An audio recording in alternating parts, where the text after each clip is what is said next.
Good evening साथियों, राधे राधे। तो अभी शाम के 5 बजे हैं और मैं उठ रहा हूँ अपने छत पर। अभी रेगुलर ब्लॉगिंग नहीं बना पा रहा हूँ दोस्तों। कारण क्या है कि नाइट ड्यूटी पड़ जा रहा लगातार, और रात भर जगने के बाद मुझे इतना नींद आता है कि क्या ही बताऊँ। मैं आता हूँ, सीधा जूता मोजा खोलता हूँ और सीधा बेड पर जाके बिना कुछ खाए पिए ही सो जाता हूँ, क्योंकि इतना नींद आता है। रात में एक भी ज़रा आप पलक भी नहीं झपका सकते हैं। कारण क्या है, आपके आसपास इतने कैमरे लगे रहते हैं, सब कुछ रिकॉर्ड कर लेगा, और वो रिकॉर्ड कर लेगा तो फिर आपका ऊपर बहुत भारी पड़ जाएगा। इसीलिए मैं क्या करूँ, रात में जगा रहता हूँ तो दिन में आकर सो जाता हूँ।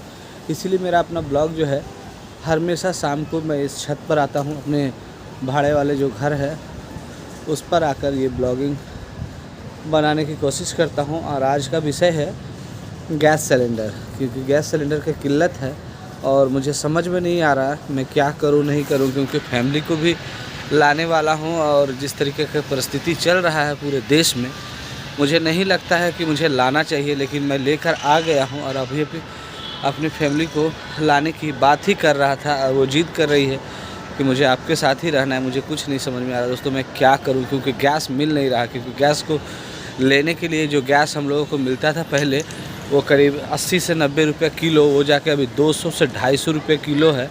और वो भी मिल नहीं रहा है, पूरा भटकने से, इधर उधर करने से मुझे मिल रहा है। आप लोग कमेंट में बताइएगा कि मैंने फैमिली को अभी इस परिस्थिति में लाना चाहिए कि नहीं चाहिए, मुझे नहीं मालूम। और मैं क्या ही बताऊं, मेरा जिस तरीक़े का परिस्थिति है कि मैं खुद ही अपने एक दोस्त के पास, एक मित्र के पास, अपने समझ लीजिए भाई से बढ़कर उसके पास रह रहा हूँ, उसके रूम में रह रहा हूँ। वो मुझे रहने के लिए भी दे रहा है और खाने के लिए भी दे रहा है। मेरे पास अभी उतने पैसे भी नहीं हैं कि मैं खुद से सब कुछ कर सकूँ। इसीलिए मेरे दोस्त के पास, या मेरे भाई कह सकते हैं, उसके पास ही रहता हूँ। फैमिली को लाऊं कि ना लाऊं, मुझे कुछ नहीं समझ में आया। आप लोग भी कमेंट में बताइएगा।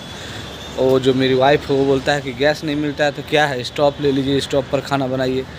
तो स्टोव के लिए भी तो सर डीजल, बार बार डीजल चाहिए, या केरोसिन तो मिलता नहीं है, और डीजल हमको लाना पड़ेगा। मगर समझ में नहीं आता है कि फैमिली को लेकर आऊँ या ना आऊँ, मुझे कुछ नहीं समझ में आ रहा है। क्योंकि मेरे पास अभी सैलरी भी मेरा नहीं मिला। अभी तो मुझे 4 दिन हुआ है ड्यूटी किए हुए। अभी कम से कम 15 दिन और करेंगे तब मैं एडवांस भी ले सकता हूँ। कंपनी हमारी अच्छी है, वो हर महीने के 20 या 25 तारीख को वर्करों को एडवांस के रूप में कुछ पैसा देती है। जो जैसा वर्कर है उस तरीके का पैसा उसे दिया जाता है, और मुझे भी दिया जाएगा।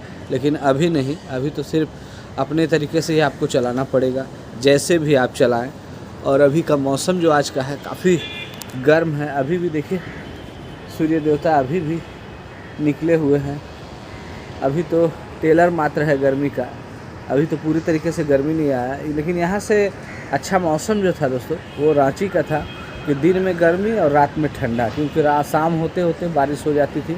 और यहाँ पटना में जो है इस तरीके का माहौल नहीं है, दिन में हो या रात में हो काफ़ी गर्मी होता है। और सबसे बड़ी दिक्कत की बात है कि जो अभी जिस कमरे में मैं रह रहा हूँ उसमें फैन नहीं है, पंखा नहीं है, तो दरवाज़ा खोल के सोना पड़ता है गर्मी से बचने के लिए। लेकिन एक डर भी लगा रहता है कि मेरे पास मोबाइल है, पर्स है, वॉकी क्या कहते हैं, हेडफोन है, वो सब की चोरी ना हो जाए। क्योंकि मैं गुजरात में रहा हूँ 4 साल, तो काफ़ी बार बहुत सारे लोगों का एक साथ ही मोबाइल चोरी हो जाता था इसी तरह के क्वार्टर से।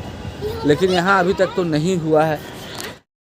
तो फिलहाल दोस्तों आज इस ब्लॉग को यहीं एंड करेंगे। आशा करते हैं आप लोगों को अच्छा लगे तो मेरे चैनल को लाइक कीजिए, कमेंट कीजिए, शेयर कीजिए, ज़्यादा से ज़्यादा सपोर्ट कीजिए दोस्तों। क्योंकि इस समय, इस वक्त मुझे आपकी सपोर्ट की और आपकी मदद की बहुत ज़रूरत है। तो फिलहाल मिलते हैं आने वाले नेक्स्ट ब्लॉग में।